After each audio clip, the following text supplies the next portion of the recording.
കേരള ജനതയുടെ ശാപം വാങ്ങി പിണറായി അടുത്തപ്പോൾ അടുത്ത പിന്മുറക്കാരനാവാനായി റിയാസ് പണി തുടങ്ങിക്കഴിഞ്ഞു. അതായത് ഭാരതത്തിന്റെ മണ്ണിൽ ഒരു ഗാനം മുഴങ്ങുന്നു. നൂറ്റാണ്ടുകളായി കോടിക്കണക്കിന് മനുഷ്യർക്ക് ആവേശമായി വരികൾ, നമ്മുടെ അഭിമാനം എന്ന് തന്നെ പറയാം.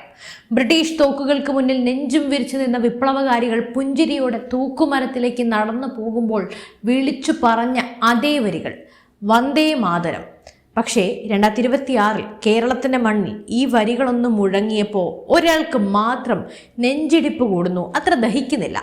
അയാൾക്ക് ഉറക്കം നഷ്ടപ്പെടുകയാണ്. അത് മറ്റാരുമല്ല, നമ്മുടെ മുൻ മന്ത്രി മുഹമ്മദ് റിയാസ്. പുതിയ UDF സർക്കാരിന്റെ സത്യപ്രതിജ്ഞാ ചടങ്ങിൽ വന്ദേ മാതരം മുഴുവനായി പാടിയത് കണ്ടപ്പോൾ റിയാസിന് ആശങ്ക. അപ്പോൾ എന്താണ് റിയാസ് ഭയപ്പെടുന്നത്? വന്ദേ മാതരത്തിന്റെ വരികളിൽ ഏത് ബോംബാണ് ഒളിപ്പിച്ചു വെച്ചിരിക്കുന്നത്? അതോ വന്ദേ മാതരം പാടിക്കഴിഞ്ഞാൽ കേരളത്തിലെ മതേതരത്വമൊക്കെ പപ്പടം പോലെ പൊടിഞ്ഞു പോകുമോ?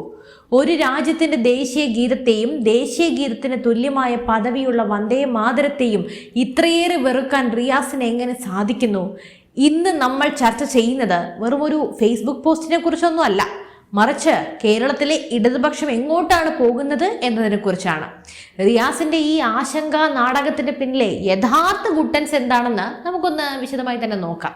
തിരുവനന്തപുരം സെൻട്രൽ സ്റ്റേഡിയം ജനസാഗരമാണ്. VD സതീശന്റെ നേതൃത്വത്തിലുള്ള മന്ത്രിസഭ അധികാരമേൽക്കുന്നു. ഗവർണർ വേദിയിലുണ്ട്. ചടങ്ങ് തുടങ്ങുന്നു. വന്ദേ മാതരം മുഴങ്ങുന്നു. സാധാരണഗതിയിൽ ആദ്യത്തെ 2 വരികൾ പാടി നിർത്തുന്നിടത്ത് ഇത്തവണ വരികൾ മുഴുവനായും ആലപിക്കപ്പെട്ടു. എന്താണ് അവിടെ സംഭവിച്ചത്? കേന്ദ്ര ആഭ്യന്തര മന്ത്രാലയത്തിന്റെ നിർദ്ദേശപ്രകാരം 6 ചരണങ്ങളും പാടണം. അപ്പോൾ രാജ്യം മുഴുവൻ ആദരവോട് നോക്കി നിന്ന ആ നിമിഷം. പക്ഷേ റിയാസിന് അതത്ര ദഹിച്ചില്ല, സഹിക്കാൻ പറ്റിയില്ല. അദ്ദേഹം ഉടൻ തന്നെ മൊബൈൽ ഫോൺ എടുത്ത് ഫേസ്ബുക്കിൽ അങ്ങ് ടൈപ്പ് ചെയ്യാൻ തുടങ്ങി. എനിക്ക് ആശങ്കയുണ്ട് മിസ്റ്റർ റിയാസ്, നിങ്ങൾക്ക് എന്തിനാണ് ഇത്ര ആശങ്ക? വന്ദേ മാതരം പാടിയാൽ രാജ്യത്ത് കലാപമുണ്ടാകുമെന്ന് നിങ്ങൾ ശരിക്കും വിശ്വസിക്കുന്നുണ്ടോ? അങ്ങനെയാണെങ്കിൽ കേരളത്തിൽ ഈ കഴിഞ്ഞ വർഷങ്ങൾക്കിടയിൽ എത്ര കലാപങ്ങൾ ഉണ്ടാകും അധികം വൈകാതെ. നിങ്ങളെപ്പോലെയുള്ള വിഷയങ്ങൾ വമിക്കുന്ന മനുഷ്യരുടെ ഭാഗത്തു നിന്നും നിങ്ങളുടെ രാഷ്ട്രീയ അജണ്ടയ്ക്ക് വന്ദേ മാതരം ഒരു തടസ്സമാണ്. ഒരു കമ്മ്യൂണിസ്റ്റ് നേതാവ് എപ്പോഴാണ് ഇത്രയേറെ ആശങ്കാജീവിയായി മാറിയത്? നമുക്ക് കുറച്ച് ചരിത്രം പരിശോധിക്കാം. മുഹമ്മദ് റിയാസ് തന്റെ പോസ്റ്റിൽ പറയുന്നത് വന്ദേ മാതരത്തിന്റെ ബാക്കി വരികൾ വിവാദമാണെന്നാണ്. ബങ്കിം ചന്ദ്ര ചാറ്റർജിയുടെ ആനന്ദമഠം എന്ന നോവലിലെ വരികളാണല്ലോ ഇത്. ബ്രിട്ടീഷ് ഭരണകൂടം ഈ പാട്ട് നിരോധിച്ചപ്പോൾ അത് പാടിയതിന്റെ പേരിൽ ആയിരക്കണക്കിന് പേർ തടവറയിലായപ്പോൾ അന്ന് റിയാസിന്റെ ഈ ആശങ്കയൊക്കെ എവിടെയായിരുന്നു? അതിനെക്കുറിച്ചൊന്നും ഒരു വിവരവും ഇല്ലാത്തൊരു മനുഷ്യനാണല്ലോ നിങ്ങളെന്ന് ഓർത്ത് ലജ്ജ തോന്നുകയാണ്. അന്ന് ഈ വരികൾ ഇന്ത്യയുടെ ആവേശമായിരുന്നു. 1950 ജനുവരി 24 ഭരണഘടനാ അസംബ്ലിയിൽ ഡോക്ടർ രാജേന്ദ്ര പ്രസാദ് വ്യക്തമാക്കിയതാണ് ജനഗണമന ദേശീയ ഗാനമാണെങ്കിലും വന്ദേ മാതരത്തിന് അതിനോളം തുല്യമായ പദവി ഉണ്ടായിരിക്കുമെന്ന്. എന്നാൽ റിയാസ് ഇതിനെ ഖണ്ഡിക്കുന്നു. അദ്ദേഹം പറയുന്നത് ആദ്യത്തെ 2 വരികൾക്ക് മാത്രമേ പദവിയുള്ളൂ എന്നാണ്. അതായത് ഒരു കുട്ടിയുടെ തലയ്ക്ക് മാത്രം പദവി നൽകിയിട്ട് ഉടലിനെ തള്ളി പറയുന്നത് പോലെ. ഒരു ഗാനത്തിന്റെ പകുതി വർഗീയതയും പകുതി മതേതരത്വവുമാണെന്ന് പറയാൻ റിയാസിന് എങ്ങനെ ധൈര്യം വന്നു? സത്യത്തിൽ റിയാസിന് ഈ വരികളുടെ അർത്ഥം അറിയാമോ? സുജലാം സുഫലാം മലയജ ശീതളാം. ഇതിൽ എവിടെയാണ് വർഗീയത? പ്രകൃതിയെയും മാതൃഭൂമിയെയും വന്ദിക്കുന്നതിൽ റിയാസിന് എന്തിനാണ് ഇത്ര അയിത്തം? നിങ്ങൾ എന്താണ് പറയുന്നത്? സ്വാതന്ത്ര്യം, സമത്വം, സാഹോദര്യം അല്ലേ? കൊള്ളാം. ഭാരതത്തെ ഈ അമ്മ എന്ന് വിളിക്കുന്നത് റിയാസിന് അലർജിയാണോ? ഭാരതമാത അത് അഭിമാനമാണ്. റിയാസ് മറ്റൊരു വാദം നോക്കാം. കേന്ദ്രത്തിന്റെ നിർദ്ദേശം വെറും ഒരു അഡ്വൈസറി മാത്രമാണത്രേ. അതായത് നിർബന്ധമില്ല. ശരിയാണ്, നിർബന്ധമില്ലായിരിക്കാം. പക്ഷേ ഒരു ഔദ്യോഗിക ചടങ്ങിൽ രാജ്യത്തിന്റെ അന്തസ് ഉയർത്തുന്ന ഒരു ഗീതം ആലപിക്കുമ്പോൾ അതിനെ തടയാൻ ശ്രമിക്കുന്നത് എന്ത് മനോഭാവമാണ്? ഗവർണർ ചില നിർദ്ദേശങ്ങൾ നൽകിയപ്പോൾ അത് തിരുത്താൻ സർക്കാർ കാണിച്ച ആവേശം വന്ദേ മാതരത്തിന്റെ കാര്യത്തിലും കാണിക്കണമായിരുന്നു എന്ന് റിയാസ് പറയുന്നു. അതായത് പാട്ട് തുടങ്ങുമ്പോൾ തന്നെ മൈക്ക് ഓഫ് ചെയ്യാൻ സതീശൻ പറയണമായിരുന്നു. എല്ലാവർക്കും എന്താണ് നിങ്ങളുടെ അമ്മായി അച്ഛന്റെ സ്വഭാവമാണോ മൈക്ക് ഓഫ് ചെയ്ത് ബാക്കിയുള്ളവരുടെ കടക്ക് പുറത്ത് എന്ന് പറയാൻ? മനുഷ്യത്വമുള്ളൊരു മുഖ്യമന്ത്രി വന്നതിന് നിങ്ങൾക്ക് എന്താണ് ഇത്ര പൊള്ളുന്നത്? മിസ്റ്റർ റിയാസ്, നിങ്ങളൊരു ജനപ്രതിനിധിയാണ്. ഭരണഘടന തൊട്ട് സത്യപ്രതിജ്ഞ ചെയ്തയാളാണ്. ആ ഭരണഘടനയുടെ അന്തസ്സിനെ കാത്തു സൂക്ഷിക്കുന്ന ഒരു ഗാനത്തെ അപമാനിക്കാൻ നിങ്ങൾക്ക് എങ്ങനെ തോന്നുന്നു? നിങ്ങൾ ശീലിച്ചത് നിങ്ങൾ തന്നെ പാലിച്ചാൽ മതി. എല്ലാവരും അങ്ങനെ പാലിക്കണമെന്നില്ല. കേന്ദ്രത്തിന്റെ നിർദ്ദേശം അനുസരിച്ചില്ലെങ്കിൽ ശിക്ഷയില്ല എന്ന് സുപ്രീം കോടതി പറഞ്ഞിട്ടുണ്ടാകാം. പക്ഷെ അത് പാടുന്നത് ഒരു പാപമായി കാണാൻ റിയാസിനില്ലാതെ മറ്റാർക്കാണ് കഴിയുക? ഇവിടെയാണ് ഈ വിവാദത്തിന്റെ യഥാർത്ഥ രാഷ്ട്രീയം ഒളിഞ്ഞിരിക്കുന്നത്. റിയാസ് ലക്ഷ്യം വെക്കുന്നത് ആരെയാണ്? ന്യൂനപക്ഷ വോട്ട് ബാങ്കിനെ കയ്യിലെടുക്കാൻ വേണ്ടി വന്ദേ മാതരം എന്നതിനെ ഒരു ഭീകര രൂപമായി അവതരിപ്പിക്കുകയാണ്. പ്രീണനം, നിങ്ങളെ തെറ്റിദ്ധരിപ്പിക്കുകയാണ്. ന്യൂനപക്ഷം ഇനിയെങ്കിലും മനസ്സിലാക്കുക ഈ ഇദ്ദേഹത്തെ പോലെയുള്ള വിഷവിത്തുകളെ. വന്ദേ മാതരം പാടിയാൽ മുസ്ലിം വിഭാഗങ്ങൾ അകന്നു പോകുമെന്നൊരു തെറ്റായ ധാരണ സൃഷ്ടിക്കാൻ റിയാസ് ശ്രമിക്കുന്നു. എന്താണല്ലേ ബുദ്ധി? യഥാർത്ഥത്തിൽ APJ അബ്ദുൽ കലാമിനെ പോലെയുള്ള മഹാന്മാർ ആദരവോടെ ഏറ്റുപാടിയ ഗാനമാണിത്. എന്നാൽ കേരളത്തിലെ CPM-ന് ഇത് വർഗീയതയാണ്.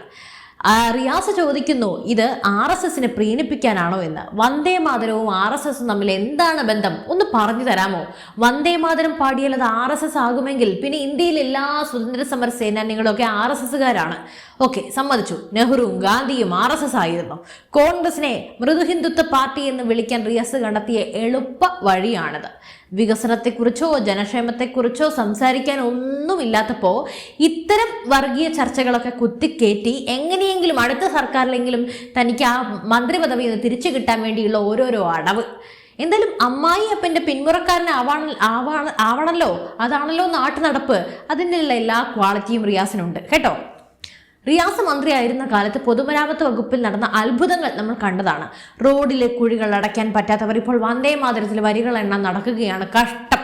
കേരളത്തിലെ ജനങ്ങൾ ബുദ്ധിമുട്ടുമ്പോൾ, വിലക്കയറ്റം കൊണ്ട് പൊറുതിമുട്ടുമ്പോൾ, അഴിമതി ആരോപണങ്ങളിൽ CPM മുങ്ങി നിൽക്കുമ്പോൾ ശ്രദ്ധ തിരിക്കാൻ റിയാസിന് കിട്ടിയ നല്ലൊരു ഇരയാണ് വന്ദേ മാതരം. ഇടതുപക്ഷ MLA എന്ന നിലയിൽ സർക്കാരിനെ കണ്ണടച്ച് എതിർക്കില്ല എന്ന് പറയുന്ന റിയാസ് സത്യപ്രതിജ്ഞ കഴിഞ്ഞ ആദ്യ നിമിഷം തന്നെ വർഗീയ കാർഡ് ഇറക്കി കളിക്കുകയാണ്. അങ്ങനെയല്ലേ കേരളത്തിലൊന്ന് തിരിച്ചു വരാൻ പറ്റൂ? നല്ല ബുദ്ധിയുണ്ട്. നിങ്ങളെ സംബന്ധിച്ച് കേരളം നിങ്ങൾക്കൊരു രാജ്യമാണ്. കാരണം ഇവിടെയല്ലേ കനൽത്തരിയുള്ളൂ.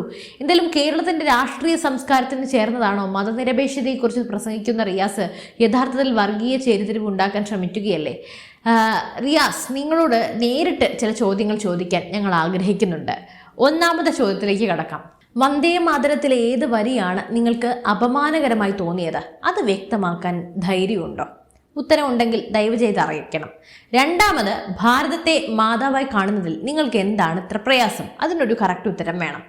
ഒരു വശത്ത് ഭരണഘടനയെക്കുറിച്ച് സംസാരിക്കുകയും മറുവശത്ത് ഭരണഘടനാ നിർമ്മാണ സഭ അംഗീകരിച്ച ഗാനത്തെ തള്ളിപ്പറയുകയും ചെയ്തത് ഇരട്ടത്താപ്പല്ലേ?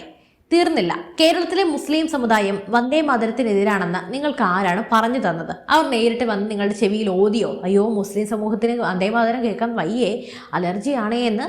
സ്വന്തം രാഷ്ട്രീയ ലാഭത്തിന് വേണ്ടി ഒരു സമുദായത്തെ മുഴുവൻ വന്ദേ മാതരത്തിനെതിരാക്കാൻ ശ്രമിക്കുന്നത് രാജ്യത്തിനെതിരാക്കാൻ ശ്രമിക്കുന്നതിന് തുല്യമാണ്. സത്യം പറഞ്ഞാൽ ഇത് രാജ്യദ്രോഹമല്ലേ?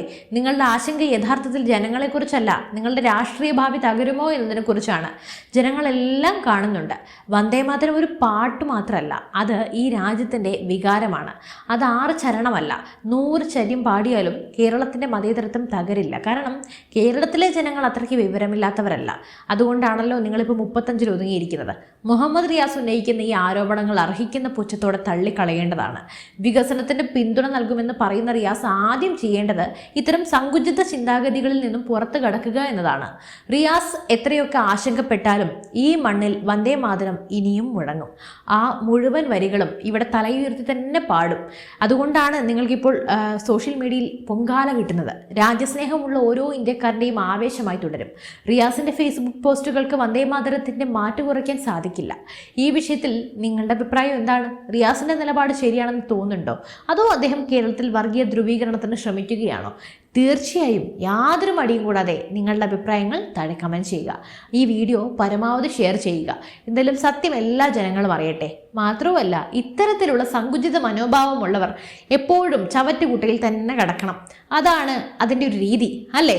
നിങ്ങൾക്ക് എന്ത് തോന്നുന്നു? എന്തായാലും മറ്റൊരു വിഷയമായി വീണ്ടും എത്തും വരെ നന്ദി.